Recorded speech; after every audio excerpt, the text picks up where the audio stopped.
Rio Grande do Sul é que está gritando. Débora Alfano e Fábio França, ouvinte querida, a gente vai atualizar ao longo do Band News no meio-dia todas as informações sobre a situação no estado, como é que está neste momento, as projeções.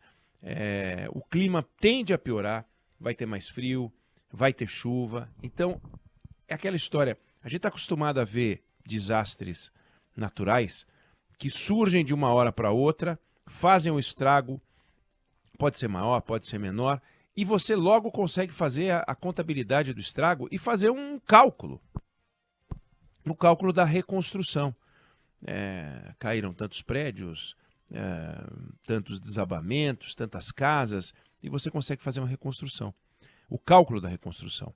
A situação no Rio Grande do Sul não permite nada parecido. 80% dos municípios foram atingidos de alguma forma pela chuva. Quanto? Como? Quais são os equipamentos que foram destruídos? O Rio Grande do Sul tem 305 hospitais. O Rio Grande do Sul tem quase 6 mil farmácias. São 13 mil escolas. A gente tem que pensar o seguinte, carros foram destruídos. São 7 milhões e 800 mil veículos. Claro que não foram destruídos 7 milhões e 800 mil veículos. Estou falando de moto, estou falando de ônibus, estou falando de caminhão, de carro. 3.200 postos de gasolina. Quando você conversa com os donos de postos de gasolina, vê a entidade, ela diz que a maioria está funcionando, mas é a maioria. Tem pelo menos uns 80 que estão em situação complicada. 6.500 padarias, 45 mil indústrias, 6,5% do PIB do Brasil. 3 milhões e 400 mil casas, não prédios. Prédios, apartamentos são 800 mil.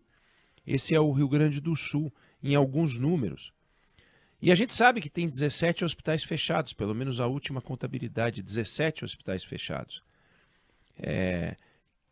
Se você fizer um cálculo simplificado, você vai ver, e o último número que saiu fala em pelo menos 100 mil casas que precisam ser refeitas, porque foram destruídas pela chuva. Pelo menos 100 mil casas. Nós temos 3 milhões e 400 mil casas, 100 mil casas. Quanto custa refazer uma casa? Primeiro que a gente tem que limpar o que tem lá. Ontem a gente pôde ver as primeiras cenas das cidades que foram destruídas pela água e que a água baixou. Então foi possível andar pelas ruas. E quando você vê as imagens, olha, parece uma implosão. Onde havia uma casa, há um monte de material de construção empilhado. Tem madeira, tem cimento, tem tijolo, tem porta. Como é que você limpa isso tudo? E você tem que limpar, não é uma casa, 2 casas, 10 casas. Você tem que limpar centenas de milhares de casas que você tem que tirar tudo aquilo.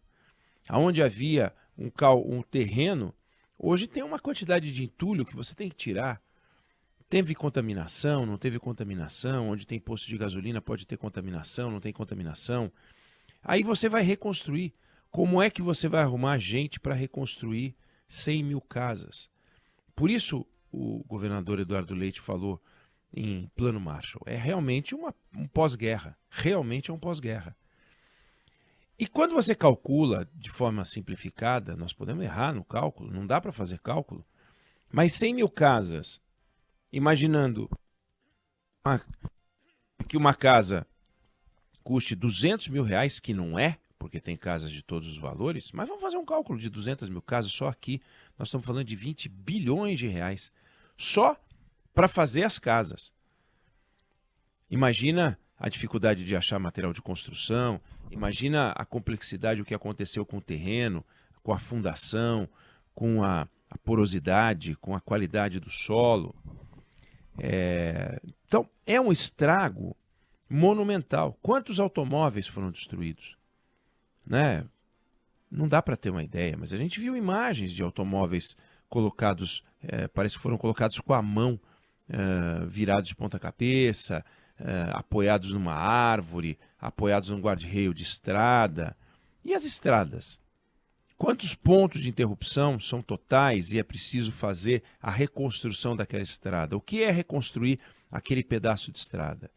Então, qualquer número que a gente apresente, qualquer número que se apresente, ele é pequeno diante do estrago. Então o governo federal falou em liberação de R$ 1 bilhão. O governo do estado, apertando aqui e ali, falou em 200 milhões de reais.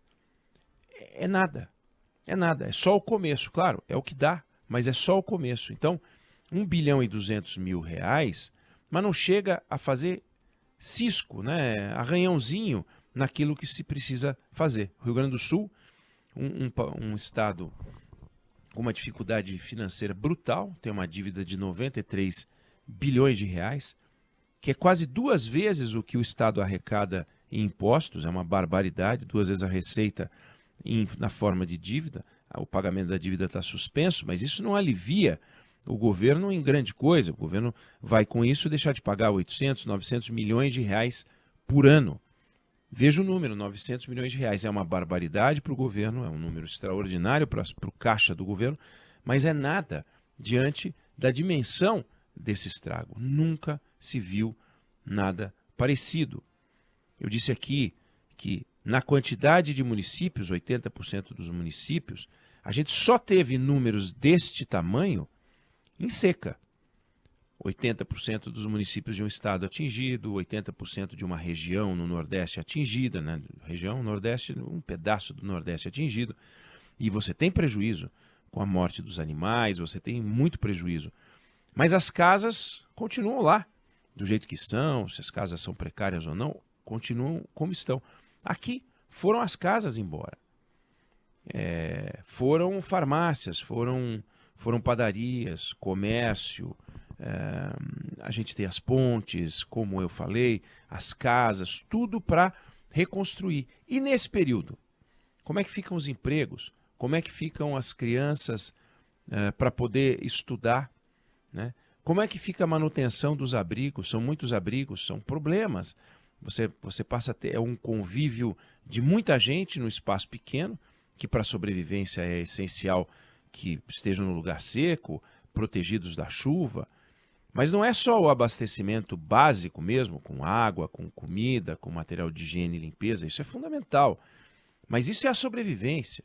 Então você imagina, por exemplo, uma família que talvez tivesse um dinheiro guardado, e esse dinheiro guardado para cuidar do futuro, para cuidar da aposentadoria, cuidar de futuros investimentos, alguma coisa que fosse preciso fazer, esse dinheiro vai ser usado para que a família possa voltar a ter algo parecido com o que tinha e fica sem nada, né? Então, o que acontece com os móveis?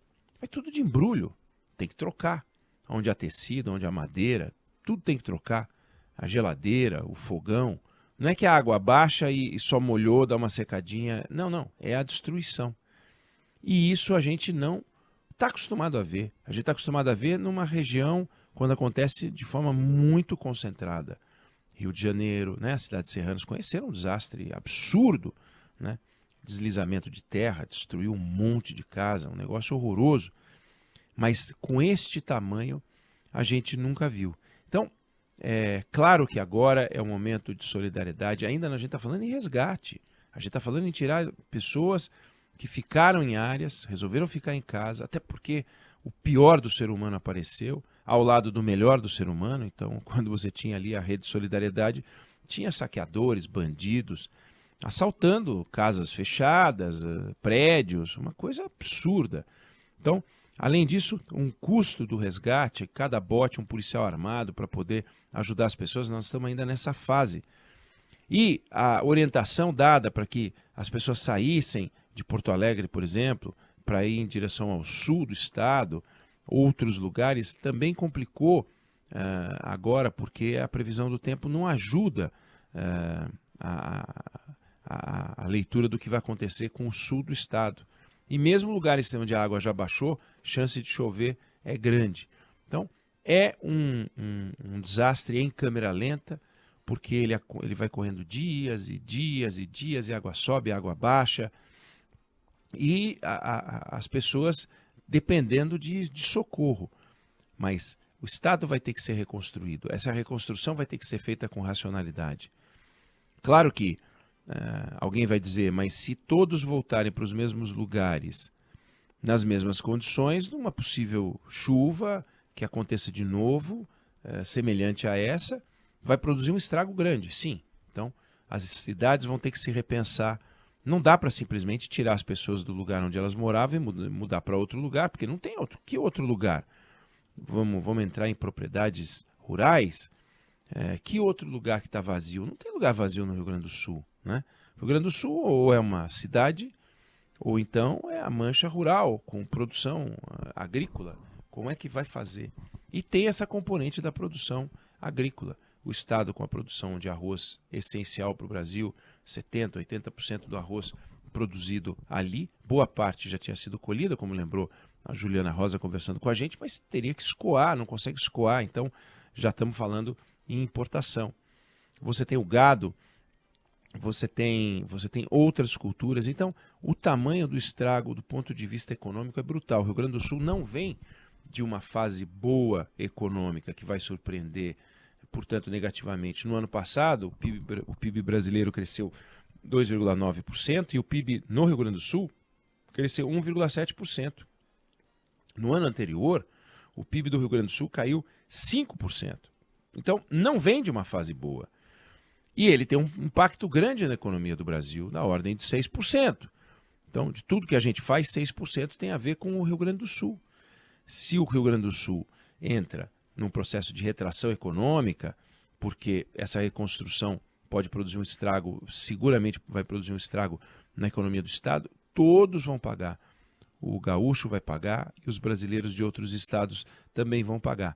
Então, esse cálculo da reconstrução tem que ser feito com muito cuidado, muito critério, muita seriedade, mas pode ter certeza que vai passar da casa de dezenas de bilhão. Não é 1 bilhão, não são 2 bilhões, é muito dinheiro. E é um dinheiro que o Brasil não tem, mas vai ter que arranjar, de alguma maneira, para financiar as pessoas, para que as pessoas possam ter uma vida semelhante à que elas tinham antes desse desastre natural, incluindo aí sistemas de prevenção, porque não adianta nada montar a casa, preparar a casa, reformar a casa, reconstruir a casa e daqui a pouco uma nova chuva põe tudo a perder. Então, as cidades no Rio Grande do Sul vão ter que pensar de alguma forma em como evitar que isso volte a acontecer. Isso também tem um custo, é um orçamento da Defesa Civil, é dinheiro que tem que brotar de todo canto, é um trabalho muito grande, a gente vai ver em Brasília como é que está essa discussão também. Eu não sei se você concorda ou discorda, mas essa é a opinião que eu tenho sobre o assunto.